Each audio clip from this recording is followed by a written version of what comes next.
The French people come out in force to reject the far-right Jean-Marie Le Pen. It's a landslide victory for Jacques Chirac in France's presidential election. A defiant Le Pen says it's a crushing defeat for French hope. The Tory leader sacks one of his top team for making a racist joke. And the space tourist gets a warm welcome home after his £15 million holiday.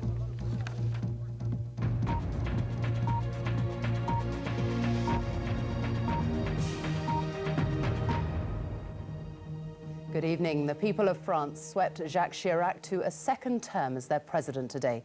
Fears that his challenger from the far right, Jean-Marie Le Pen, might do well provoked a big turnout. Across Europe, the result was hailed a triumph for common values and common sense. Here, Tony Blair called it a victory for democracy and a defeat for extremism and the repellent policies Le Pen represents. So, with most of the votes now counted, the results so far show Jacques Chirac has secured nearly 82% of the vote, while Jean-Marie Le Pen won just over 18%. The turnout was about 80%. That's 8% more than in the first round 2 weeks ago. Well, our correspondent John Sopel is in Paris. John. Sophie, tonight Jacques Chirac can return to the Élysée Palace safe for another 5 years. The march of the National Front has been halted, at least for the moment. And this is the scene at the Place de la République, just a few miles from here, where Jacques Chirac's supporters are going to be partying through much of the night. There's a sense of relief you sense across France that the extreme right have been defeated. But there's no doubt that over the past couple of weeks, France's political system has been convulsed. Tonight, France's darkest fears weren't realised.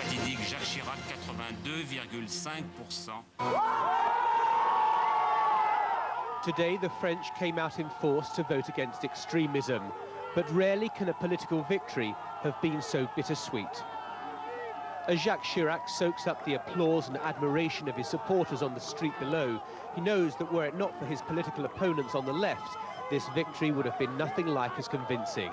Je salue la France qui, comme toujours dans les moments difficiles, I salute France, which, as always when times are difficult, has returned to its fundamental values, said the President.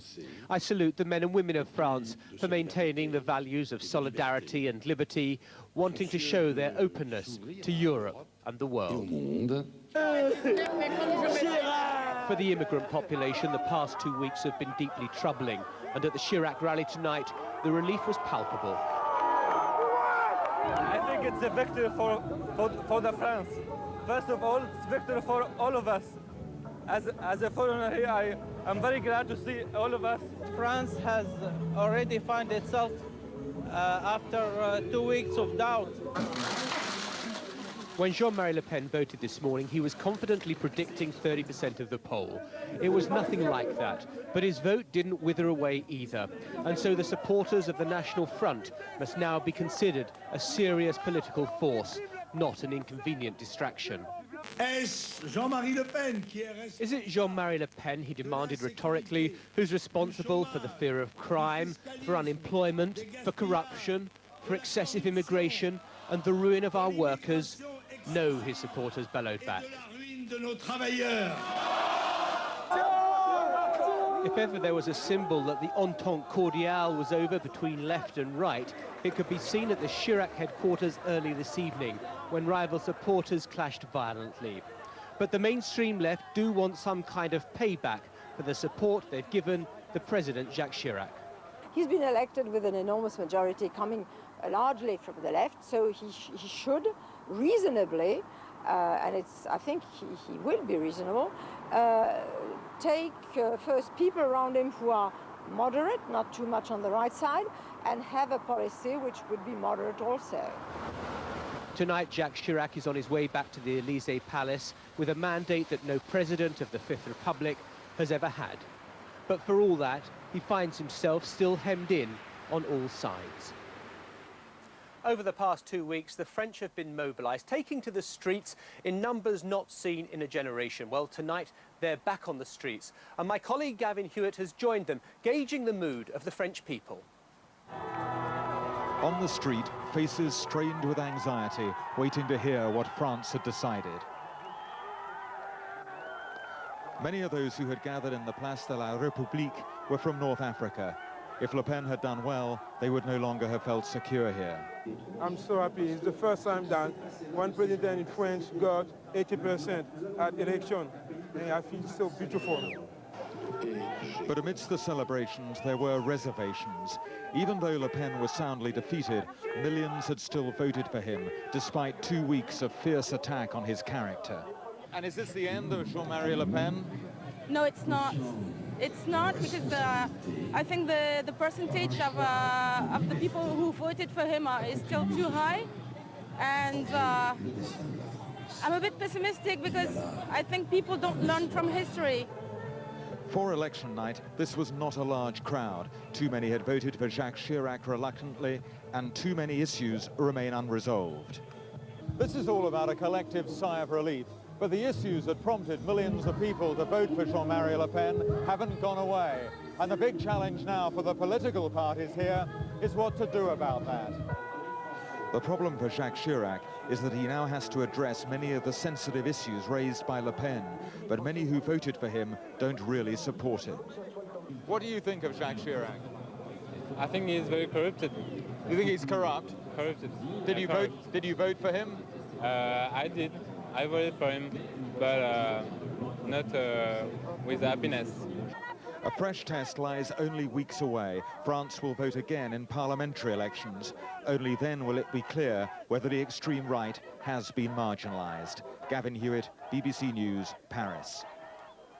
Well, tomorrow normal politics will resume in France with both left and right and, of course, the National Front gearing themselves up for those legislative elections next month. Sophie. John, as Gavin said in his report there will be a lot of people out there who voted for Chirac because they felt that was the only way to block Le Pen. How much harder is it going to make his second term as president? Well, on one level, it seems like it should be so easy when you've received such a massive mandate. On the other hand, the left are going to be saying to him, look, it was our votes that delivered you back into the Élysée Palace, so you've got to govern in a much more centrist direction. On the other hand, he can't simply ignore the message of the National Front, the discontent there is over crime levels, over immigration, and so he's got to address those problems too. And although he has this massive mandate, he's going to find himself pulled in both directions. And what about Jean-Marie Le Pen? Millions did vote for him. Is this all going to enhance his political standing? It will enhance his political standing. He's had an enormous platform these past 2 weeks to reach out to the French people. Now, the fact is he didn't extend his vote much beyond its existing boundaries. But he will play a key role in the legislative elections, and the issues that he fought on have to be tackled now. The disenchantment of the French people was there for everybody to see. It'll be at Jacques Chirac's peril if he simply closes his eyes and simply hopes that this is a problem that will go away. John Sopel in Paris, thank you very much. The Shadow Cabinet Minister, Anne Winterton, has been sacked by the Tory leadership for telling a racist joke at a rugby club dinner. Mrs Winterton had apologised unreservedly, but the Conservative leader Ian Duncan-Smith said the joke was offensive and unacceptable, particularly in the light of recent heightened racial tensions. Our political correspondent Laura Trevelyan reports. Here in her Cheshire home this morning, Anne Winterton took a call from the Conservative leader and heard she'd been unceremoniously sacked. She hasn't reacted publicly, but her husband and fellow MP Nicholas Winterton spoke on her behalf. It's sad, but she accepts it. The party has taken a decision. The party's got a difficult job to do. We want to get back into power. Repeatedly pressed by a reporter, Mr Winterton became angry. Would you condemn your wife? I would condemn that joke, sir. Look, would you condemn your wife? I'm asking you whether you I will not condemn my wife. Am I a racist? No. Is my wife a racist? No. If she offended anybody, she has apologised. Mrs Winterton told a joke at a rugby club dinner in her Congleton constituency on Friday night, with the punchline that Pakistanis are 10 a penny in this country. The remarks were then reprinted in a Sunday newspaper, and once her boss read the joke in full, Mrs Winterton had to go, even though she'd apologised unreservedly. I hope and believe it has done no damage to the Conservative Party, because the decision I've taken is a very swift decision. I believed immediately, I looked at that language, that it was offensive, and I told Anne Winterton, sadly, that she could no longer serve in Shadow Cabinet. That decision, I believe, has drawn a line underneath it. It was here at Congleton Town Hall that Mrs Winterton made the after-dinner speech which ended her short-lived Shadow Cabinet career. Yet the chairman of the rugby club is defending her. I think it's a terrible price to pay for what, as far as I was concerned, was possibly a mistake. People decided it was a mistake, haven't they? And with regards to the vast majority of the audience, it was just well received. Ian Duncan-Smith has acted decisively because he's trying to woo people from ethnic minorities, promising to be intolerant of intolerance. Mrs. Winterton might have thought that her joke would go down well with a rugby club audience. In fact, it cost her a place in the shadow cabinet. Laura Trevelyan, BBC News. And Laura joins us live now from Conservative Central Office. Now, Laura, Mrs. Winterton did apologise unreservedly, but she didn't go quietly, did she?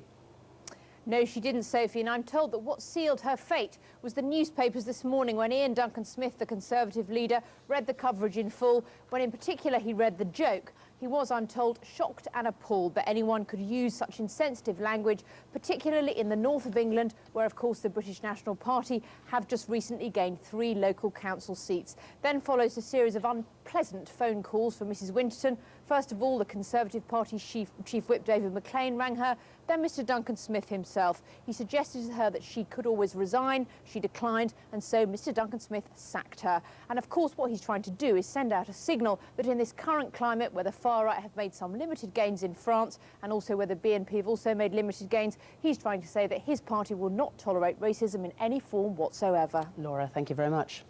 Detectives have charged 3 men with violent disorder following the trouble after the playoff game between Millwall and Birmingham City last Thursday. Nearly 100 police officers suffered injuries during the disturbances. The 3 men, 2 25-year-olds from South London and a 19-year-old from Kent, will appear before magistrates tomorrow. There are indications tonight that talks aimed at ending Israel's siege of the Church of the Nativity in Bethlehem may have resulted in a breakthrough. More than 120 people sought refuge there after Israeli troops moved into the town a month ago. Israel says some are armed Palestinian militants. Our Middle East correspondent Orla Guerin is in Bethlehem. Orla, have they reached a deal? Well, it seems like they have, although it's still unofficial for now. We've had no official statements from either Israeli or Palestinian sources, but we are getting a flood of information now, also from foreign diplomatic sources, saying that a deal has been reached. It appears that it was an American formula that was introduced during talks last night and toyed around with again today, and that appears to have provided the breakthrough. We're told that possibly in the next 2 hours, that the prisoners inside the church, the gunmen, the clergy and the civilians will be coming out. Now, the full details haven't emerged yet, but what we think is this. Some will be sent to exile in Gaza. The civilians obviously will be released. And a number may be sent into exile abroad. It seems even the Vatican became involved in trying to reach a formula. We know that the Vatican envoy was going back and forward between the 2 sides, and we are getting reports from diplomatic sources that the Vatican persuaded Italy to offer to take some of these men in. Now, what's happening at the square now is that Palestinian police are starting to gather. They believe they will be allowed in quite soon. Israeli troops are still around the entrance to the church, but it seems like this long siege is now coming to an end. Orla, thank you. Sport now, and Stephen Hendry has made a dramatic comeback against Peter Ebdon in the final of the Embassy World Snooker Championship in Sheffield. Hendry, bidding for his 8th world title, lost the first 4 frames, but he fought back, and a short while ago the score stood at 8-5 to Ebdon. The British rider Pippa Funnell and her horse Supreme Rock have won the Mitsubishi Badminton Horse Trials. A fault-free show jumping section clinched it, ensuring Britain took 1st, 2nd and 3rd spots in the competition. And a French yachtsman has thrown down the gauntlet to the British sailors Ellen MacArthur and Tracy Edwards by setting a new round-the-world record of 64 days, knocking more than 7 days off the previous record. Bruno Peyron and the crew of Orange Catamaran arrived back in France today. The British women are currently planning their own separate world attempts. Now, the world's 2nd space tourist, the South African internet millionaire Mark Shuttleworth, has landed safely in Kazakhstan, bringing a very expensive holiday to an end. He paid the Russian space agency around £15 million for his trip, which he described as just the most wonderful experience ever. A last wave from space from Mark Shuttleworth on the right, and then farewell hugs for the crew at the International Space Station, as he said his goodbyes after 8 days on board. Nerve-wracking moments for his mother, Ronelle. Then relief as Mark and his 2 crewmates came back to Earth with a bump. Applause as the South African was helped out of the capsule, smiling broadly as he emerged from what's clearly been the trip of a lifetime. His father, Rick, was there too, to welcome his son back home after more than a week of worry. As the cosmonauts were carried off for further checkups, Mark described his time in space. To live out a dream is the most extraordinary experience, and every second will be imprinted and be with me for the rest of my life. Mark hopes to take home some equally extraordinary souvenirs, not just his spacesuit, but also the Soyuz capsule, reminders of the holiday that was out of this world. Caroline Wyatt, BBC News, Moscow. Lucky man. Let's get the latest now on the weather with Michael Fish. Not looking good, is it? Not really for many parts of the country. Actually, I wish somebody's got a few £1 million because I'd love to go up in space. And a lot of people would love to send me, I'm sure. Anyway, today we had a temperature of only a miserable 9 or 10 degrees along that east coast. But spare a thought for the people across into Central Europe, where the temperature is only 5 or 7 degrees. And it looks as if Spain and Portugal and later on France are going to get a real battering from that weather as the week goes on. Now, back to this country, we've got some cloud coming in from the east at the moment, bringing with it some outbreaks of fairly light and patchy rain. In fact, this weather system, the whole thing will slip westwards during the rest of the night, taking the outbreaks of rain through most of England and Wales, eventually up into some southeastern parts of Scotland as well. But for most of Scotland and Northern Ireland, a fine night, well-broken cloud, so chilly again, touch of ground frost, even a local air frost in some of those glens. Tomorrow then starts off quite grey and murky, I think, in many parts of the country. Little bits and pieces of light rain and drizzle here and there. Most of that will die away, and I think if you're really lucky, you'll probably find that the weather brightens up. A little bit of sunshine breaking through. Not so, I think, along that eastern coast, where it'll stay grey and misty all day. The best of the sunshine probably in parts of Northern Ireland and the west of Scotland, but even there it will tend to get rather more cloudy as the day wears on. But the best temperatures before the cloud arrives, 16 or 17 degrees, but a pretty miserable 9 or 10 degrees again along that east coast. Now, tomorrow we have the Belfast Marathon. Fairly ideal conditions, actually, with some sunshine and a temperature of 16 degrees, so quite pleasant indeed for the runners. Sophie. Michael, thank you very much. And the main news again tonight. Jacques Chirac has swept to victory in the French presidential elections. The French people came out in force to reject the far-right policies of Jean-Marie Le Pen. That's the latest news tonight. Goodbye.